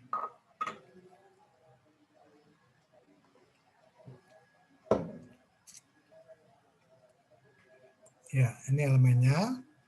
Elemen paling utama adalah penetapan tujuan tadi, ya. Menetapkan strategi kebijakan, organisasi dan ruang lingkup manajemen risiko yang akan dilakukan. Kedua, melakukan identifikasi bahaya. Mengidentifikasi apa, mengapa, bagaimana faktor-faktor yang mempengaruhi terjadinya risiko untuk analisis lebih lanjut. Selanjutnya dilakukan analisa risiko, ya. Dilakukan dengan menentukan tingkat probabilitas konsekuensi yang akan terjadi. Ya, kemudian ditentukan tingkat risikonya yang ada dengan mengalihkan kedua variabel, ya. Probabilitas kali konsekuensi atau apa tadi? Severity-nya atau peluang kali akibatnya. Selanjutnya dilakukan evaluasi risiko. Membandingkan tingkat risiko yang ada dengan kriteria standarnya. Ya, kriteria standarnya tadi apa? Ya, setelah itu tingkat risiko yang ada untuk beberapa hazard, ya, dibuat tingkat prioritas manajemen. Jika tingkat risiko ditetapkan rendah, maka risiko tersebut masuk ke dalam kategori yang dapat diterima. Ya, jadi Anda harus bisa sampai risiko rendah atau risiko kecil. Ya, artinya kalau sudah rendah kecil ini, ya itu dapat diterima risikonya. Ya, itu intinya. Nah, pengendalian risiko melakukan penurunan derajat probabilitas, ya, yang tadinya tinggi, misalnya risikonya menjadi kecil atau besar menjadi kecil. Monitor dan review terhadap hasil sistem manajemen risiko yang dilakukan serta mengidentifikasi perubahan-perubahan yang diperlukan, ya. Komunikasi dan konsultasi, yaitu tadi ya, dengan mengambil keputusan internal dan eksternal untuk tindakan lanjut yang dari hasil manajemen risiko yang dilakukan. Nah, ini kita masuk ke identifikasi bahaya. Ya, tujuan dari tahapan ini adalah untuk mengetahui dan mendata bahaya-bahaya apa saja yang di tempat kerja. Ya, proyek harus mengidentifikasi semua risiko yang dapat berdampak pada pelaksana. Proyek harus mengsegmentasi, ya, risiko-risiko itu ke dalam segmen-segmen yang terpisah satu sama lain secara kumulatif, lengkap, dan mendalam. Tadi ya, di breakdown tadi itu ya. Nah, ini metodenya. Ya, inilah yang terkait dengan hazard, ya. Baik lokasi, metode, people, ya. Mesin, terkait dengan material, gitu ya. Mengidentifikasi berarti melakukan pertimbangan kondisi dan kejadian yang dapat menimbulkan bahaya, jenis kecelakaan yang mungkin dapat terjadi, ya. Itu semua dalam pertimbangannya itu. Akibat yang digunakan dalam mengidentifikasi bahaya, ya, konsultasi dengan pekerja, konsultasi dengan tim. Artinya apa di sini? Artinya seorang ahli K3 dalam menyusun IBPRP nanti harus komunikasi dan konsultasi ini semuanya. Ya. Dilanjutkan dengan evaluasi teknis dan keilmuan, analisis rekaman data, mengumpulkan informasi dari desainer, konsumen, supplier, ya, masuk organisasi lain dan sebagainya. Pemantauan lingkungan dan kesehatan harus dilakukan terus, melakukan survei terhadap karyawan. Ini analisa risikonya, ya. Jadi ini semua tadi sudah saya jelaskan, ya. Sudah saya jelaskan, tinggal nanti Anda baca saja, ya.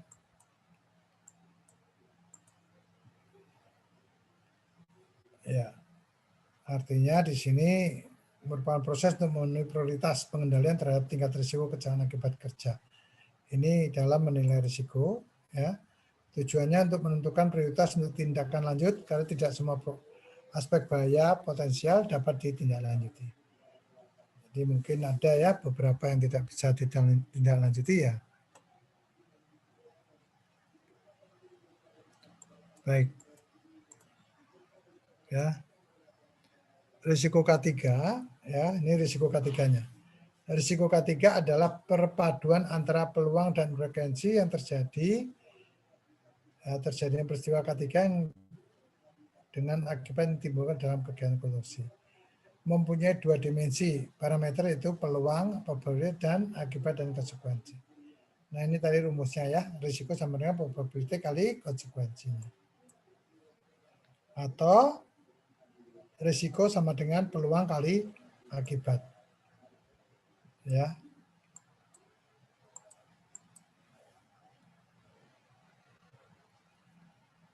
Sampai sini ada pertanyaan? Kalau enggak saya lanjutkan lagi ya. Sekarang masuk ke menilai risiko ya dan seleksi. Penilaiannya untuk setiap risiko, menghitung setiap insiden berapa kali terjadi, menghitung konsekuensinya ya, menghitung akibat-akibatnya, kombinasi penghitungan keduanya ya, menggunakan rating setiap risiko, mengembangkan daftar prioritas risiko kerja. Faktor-faktor yang mempengaruhi terjadi peluang sebuah insiden karena frekuensi situasi terjadinya, berapa orang yang terpapar, keterampilan dan pengalaman orang yang terkena, karakteristik yang terlibat, durasi paparan, pengaruh posisi terhadap bahaya, ada distraksi, jumlah material, dan sebagainya. Ya, nanti ini Anda baca. Sedangkan ini adalah faktor-faktor yang mempengaruhi di dalam konsekuensi atau keparahan. Ya, potensi pada reaksi berantai ya, seperti kemarin itu ada teori domino, konsentrasi substansinya, volume material ya, kecepatan proyektil dan bergerak bagiannya. Ini kalau menggunakan alat-alat, ketinggian bendanya seperti apa ya. Saya rasa kalau benda yang diangkat semakin tinggi, kalau jatuh ya semakin, kalau terkena semakin parah ya mungkin ya. Jarak pekerja daripada potensi bahayanya, berat pekerja, tingkat gaya dan energi ya. Itu tergantung dengan besar kecilnya energi yang mengakibat kecelakaan. Nah, ini bentuk-bentuk metrik. Ini saya ambilkan dari literatur internasional, dari ASNZ 360 pada manajemen risikonya. Ya, mereka mengenal adanya risiko ekstrim, high, moderat, dan low. Ya, dimana kalau ekstrim pengertiannya adalah penghentian kegiatan terlibat manajemen puncak. Ya, itu hal-hal yang ekstrim. Ya, kalau high, penanganan dengan penjadwalan yang secepatnya. Moderat itu jadwal ya, dan penetapan tanggung jawab tindakan akan ditetapkan ya. Kalau low, kendalikan dengan prosedur yang ada, itu sudah cukup ya. Jadi kalau digambarkan seperti ini, yang merah itu pasti ekstrim, terus yang abu-abu high ya, moderat itu yang M, untuk low itu yang ini, hijau ini ya. Nah, ini yang harus Anda pahami. Saya harapkan Anda searching permen 21. Ini ya. Peluang, kemungkinan ya. Nilainya 1 sampai 5. Hampir tak pernah terjadi kasih nilai 1. Kecil kemungkinan terjadi 2. Ya. Mungkin terjadi, sangat mungkin, hampir pasti terjadi. Nah, ureanya ini semuanya Anda lihat di permen 21. Ya, urean ini tugas ya. Urean semua Anda lihat di permen 21. Begitu juga dengan keparahan ya. Kalau fatalitas mengakibatkan lebih dari 1 orang meninggal dunia, nilainya ada 5. Kalau fatalitasnya 1, nilainya 4. Ya. Kalau korbannya rawat inap lebih dari 1 orang, nilainya 3. Kalau rawat inap sama dengan 1 orang, nilainya 2. Cukup dengan P3K pengendaliannya. Ya, P3K itu apa? Pertolongan pertama pada kecelakaan, yang kasih nilai 1. Nah, selanjutnya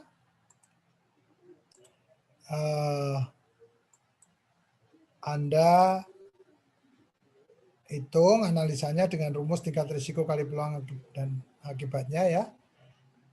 Selanjutnya nilainya di sini. Misalnya tadi nilai 1, kekerapannya, keparahannya 1. Berarti 1 kali 1, 1 di sini ya. Atau mungkin 2.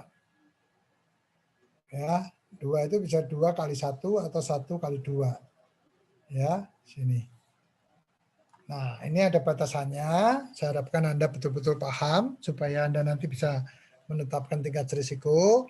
Kalau hasil kalinya nanti pakai metrik ini ya, 1 sampai 4 berarti tingkat risiko kecil. 5 sampai 12, 5 sampai 12 ini yang di warna kuning, maka risikonya sedang. Kalau 15 sampai 25 ya, ini menjadi tingkat risiko besar. Ya, nanti Anda bisa menghitung ini. Ya, tadi ini sudah ya, saya rasa tinggal dibaca aja. Ya, apa yang dimaksud dengan risiko besar? Risiko besar mencakup pekerjaan konstruksi yang pelaksanaannya berisiko sangat membahayakan keselamatan umum, harta benda, jiwa manusia, dan lingkungan, serta terganggunya kegiatan konstruksi. Risiko sedang yaitu mencakup pekerjaan konstruksi yang pelaksanaannya dapat berisiko membahayakan keselamatan umum, harta benda, dan jiwa manusia, serta tanggung jawab kegiatan konstruksi. Selanjutnya, risiko kecil mencakup pekerjaan konstruksi yang pelaksanaannya tidak membahayakan keselamatan umum dan harta benda, serta tergangguan kegiatan konstruksi. Ya, jadi ini penjelasan ada 3 level risiko ini. Saya harapkan Anda perlu pahami semua. Nah, ini pengendaliannya.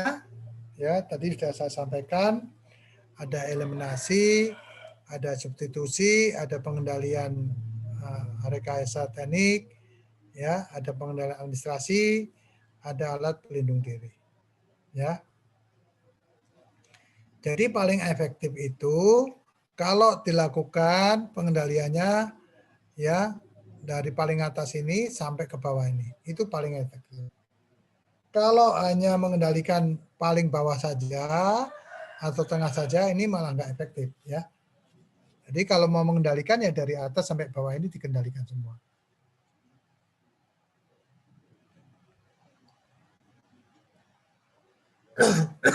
Baik. Ya. Jadi ada piramidanya. Saya harapkan Anda nanti bisa menggunakan. Jadi sudah kita bahas pengertian-pengertian dari pengendalian, eliminasi, substitusi, rekayasa teknik, pengendalian administrasi, dan alat pelindung diri. Ya, nanti tinggal dibaca. Ini menetapkan, bagaimana sekarang menetapkan pengendalian ya. Itu tadi contoh-contohnya juga saya sudah berikan ya. Cara menetapkan Anda tinggal memperkaya dengan membaca ini. Ya. Nah, ini tahapan-tahapan di dalam langkah-langkah pengendalian. Mengembangkan prosedur kerja, melakukan komunikasi, menyediakan pelatihan, melakukan pengawasan yang baik. Itu tahapan di dalam pengendalian administrasi. Setelah itu menetapkan sasaran. Ya. Sasaran keselamatan konstruksi antara lain ya. Sasarannya organisasi harus menetapkan memelihara dokumen sasaran K3 setiap fungsi dan level relevan dalam organisasi.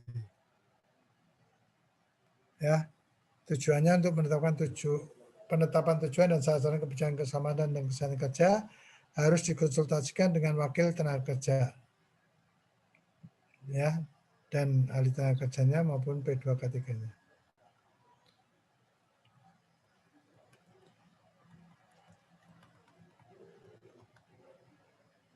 Ini cara melakukan apa? Bentar, ini monitornya ya.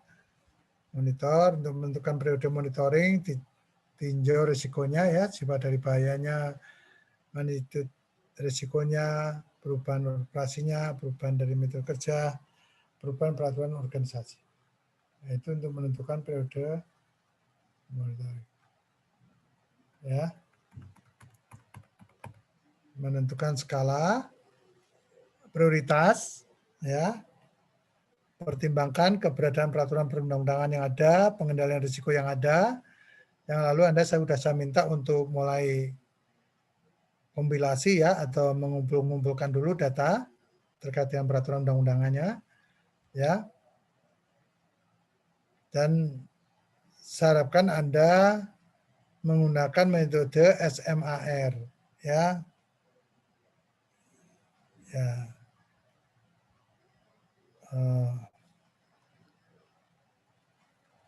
Ya. Jadi Anda gunakan metode SMART ya, SMART ya. Artinya apa? Anda gunakan sebaik-baiknya menilai ya dalam spesifikasi, terus bisa mengukur dengan tepat ya dan baik ya, measurable. Anda juga bisa mengukur dengan achieve ya, dapat tercapainya, achievable. Terus harus realistik dan harus time frame dengan jangka waktu ya yang sudah ditetapkan.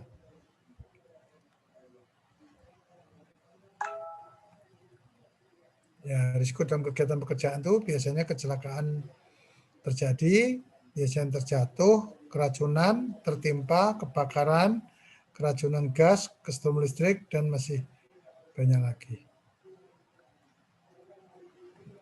Ya, cara mengurangi risiko, ya memperbaiki manajemen perusahaan, membangun hubungan antar manajemen, layout setiap mesin, ya, layout setiap mesin dan fasilitasnya, melakukan pemeriksaan rehabilitas, fasilitas, dan mesin secara periodik. Ya itu ya. Itu cara penanggulangan, menyiapkan kelengkapan keselamatan kerja tadi ya, melatih para operator, membuat standar operating procedure, SOP-nya harus dibuat, membuat peraturan khusus, ya. Nah, ini yang manajemen risiko pada pekerjaan konstruksi sekarang. Ya, tentunya berbagai jenis pekerjaan konstruksi, ya harus diinventarisasi mulai apa tadi, dari pekerjaan persiapan sampai finishing tadi ya. Dokumen konstruksi dan metode pelaksanaan penting untuk dikaji. Daftar potensi bahaya disusun sesuai urutan kerja. Tadi ya, mulai dari pekerjaan persiapan sampai pekerjaan finishing. Setiap kegiatan dan tahap siklus konstruksi, ya. Ini mulai dari pra ya, tahapan-tahapan tadi ya, mulai dipakai ya manajemennya. Terus bagaimana menggunakan alat, bagaimana menggunakan material, terutama B3 ya.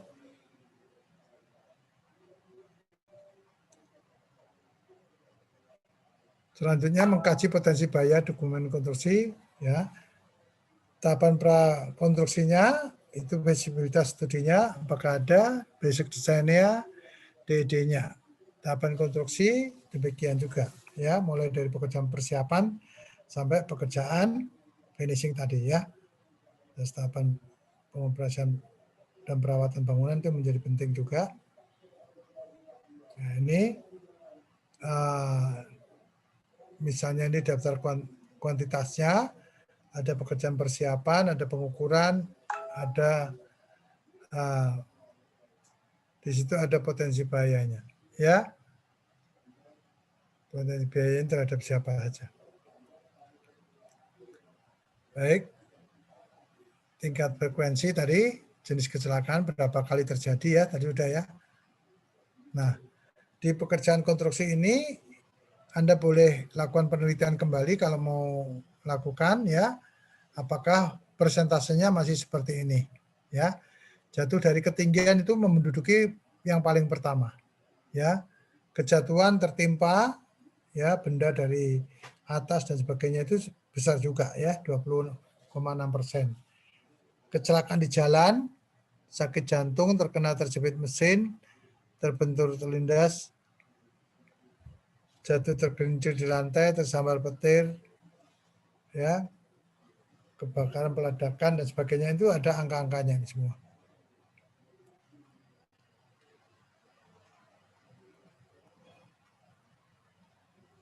Nah, kalau ini data dari ILO. ILO itu adalah International Labour Organization, organisasinya PBB terkait dengan ketenagakerjaan. Mereka membuat kajian bahwa jatuh itu ternyata menduduki ranking paling tertinggi. Ya. Terus lain-lain itu 6%. Nah, ini silakan Anda buat kajiannya misalnya.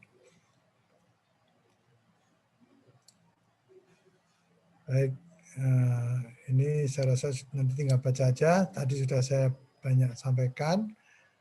Termasuk ini adalah identifikasi bahaya, penilaian risiko dan penetapan pengendalian risiko di proyek nih. Ya.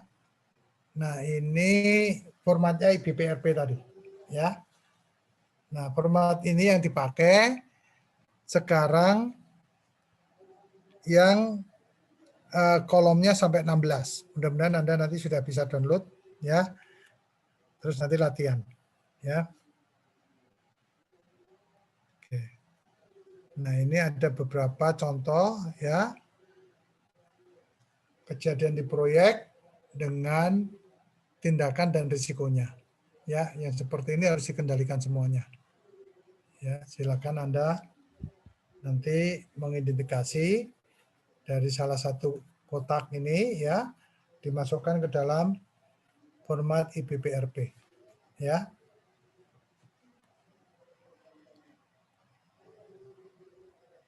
Nah, kalau kategori hazard tadi ada bahaya nyata, bahaya tersembunyi, bahaya yang berkembang, dan bahaya sementara.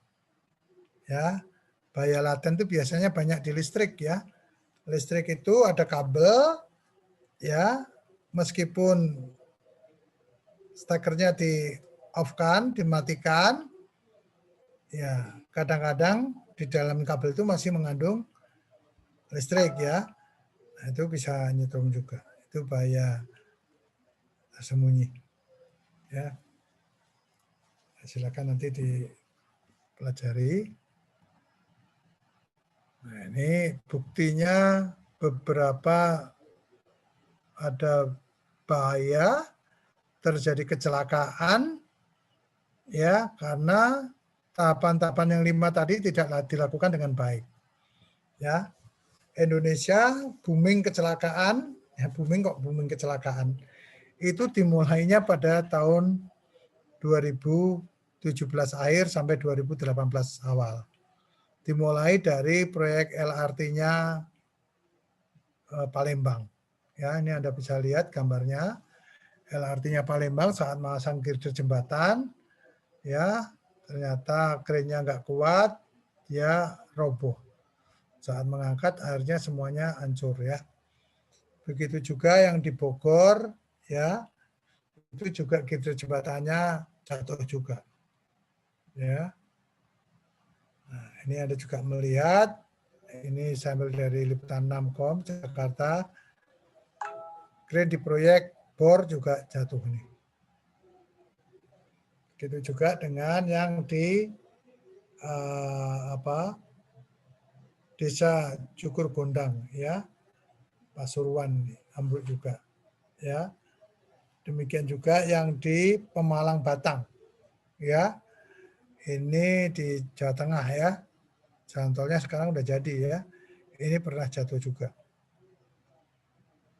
Begitu juga dengan di Becakayu, ya.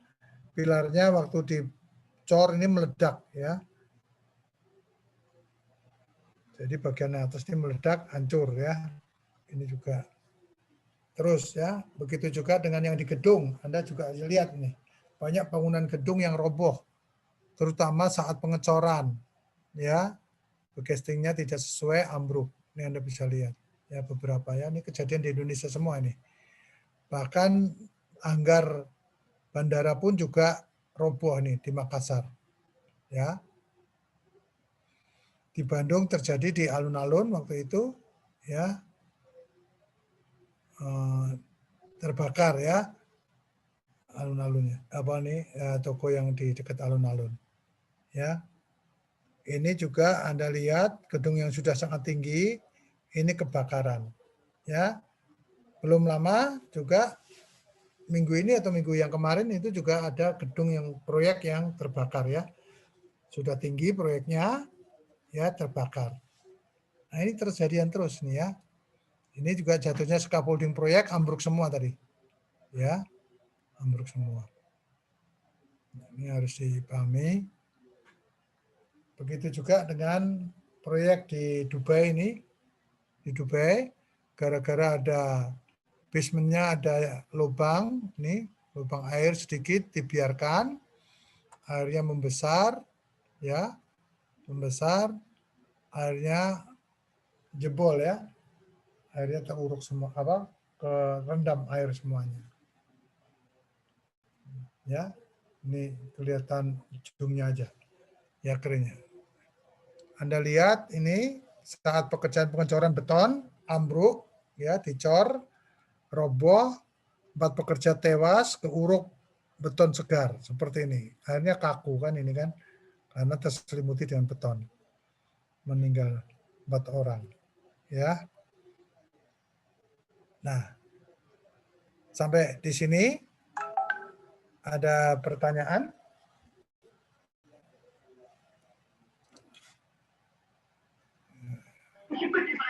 Pak, saya mau nanya, Pak. Ya, silahkan. Aspek bahaya yang tidak dapat ditindaklanjuti itu seperti apa ya, Pak? Aspek bahaya potensial yang nggak bisa ditindaklanjuti. Ya, jadi yang ditindaklanjuti itu adalah pengendalian risikonya. Ya, dari pengendalian awal, ya sudah dilakukan hierarkinya tadi, pengendalian. Terus Anda lihat lagi, ya kalau masih ada potensi peluang bahaya risikonya, itu harus dikendalikan. Nah itu saya harapkan Anda searching format IBPRP-nya ya di Permen 21 ya. Nah coba saya perlihatkan di Permen 21-nya. Ini saya stop share dulu ya. Ya.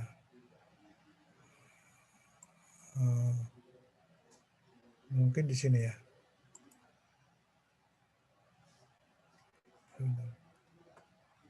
Ya. Saya perlihatkan dulu.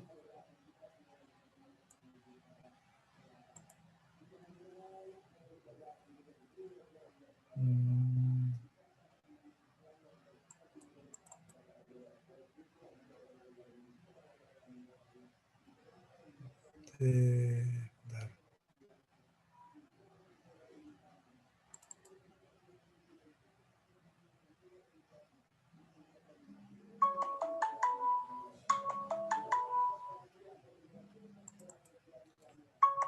Ya, sebentar ya, saya terima telepon dulu ya. Halo? Halo? Ya?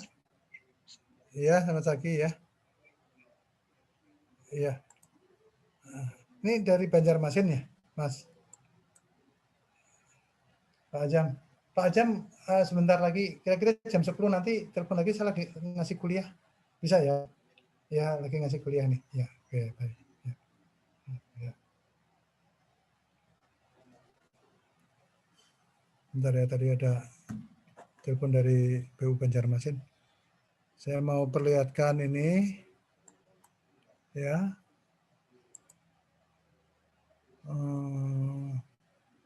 Mana sini?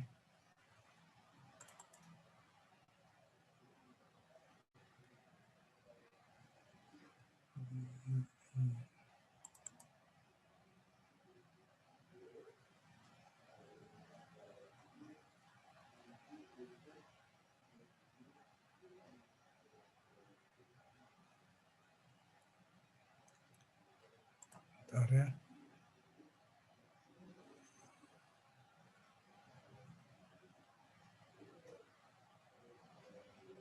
Mana nih?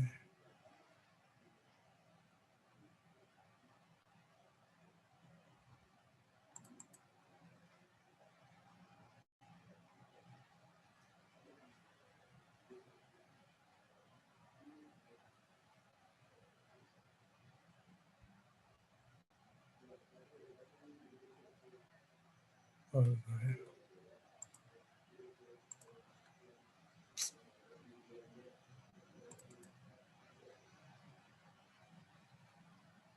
nah ini. Sudah terlihat belum? Sudah terlihat? Sudah, Pak. Sudah, Pak. Ya. Ini format IBPRP ya. Ini nanti Anda download dari permen 21-nya. Kolomnya jumlahnya 1 sampai 16. Ya. 1 sampai 16. Ya.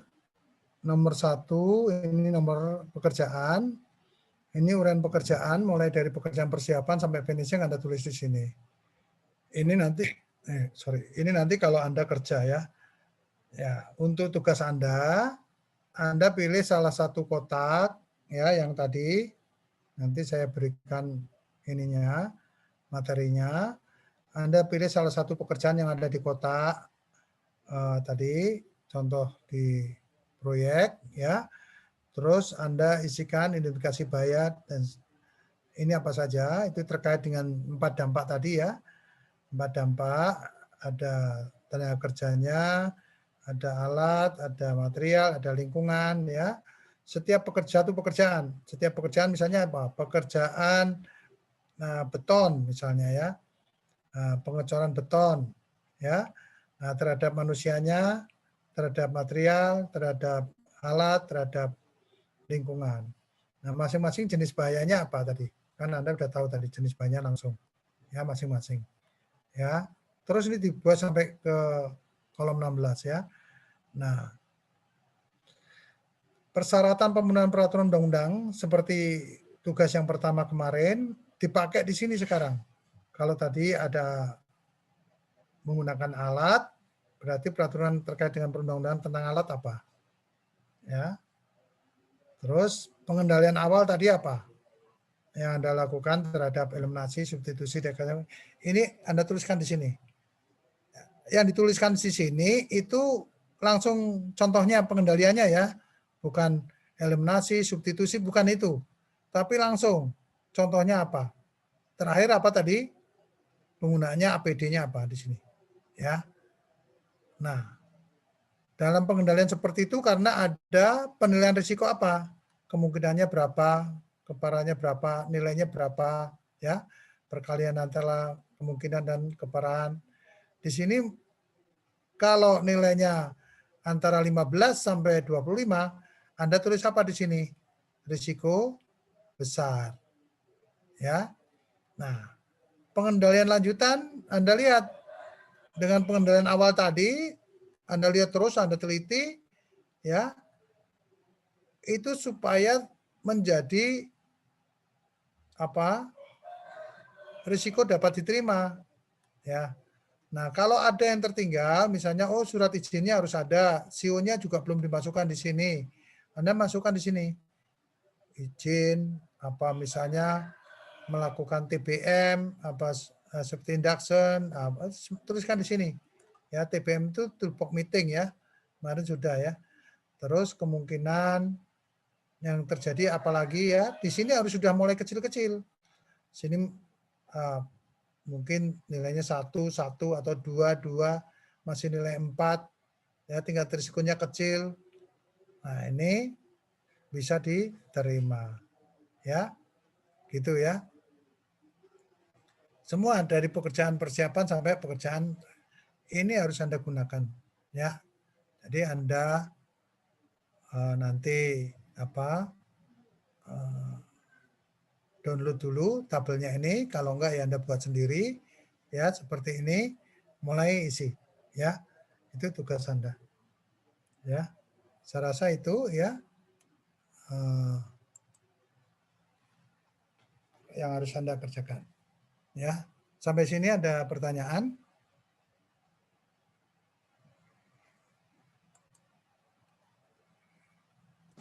Oke, Pak. Baik. Ya, kalau nggak ada, kita akhiri sampai sini. Anda isi daftar hadir, ya.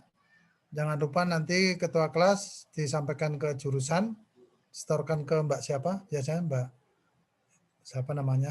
Lupa saya tuh. Mbak administrasi jurusan tuh ya. Dela ya, Mbak Dela atau siapa itu? Ya, kasih tahu aja.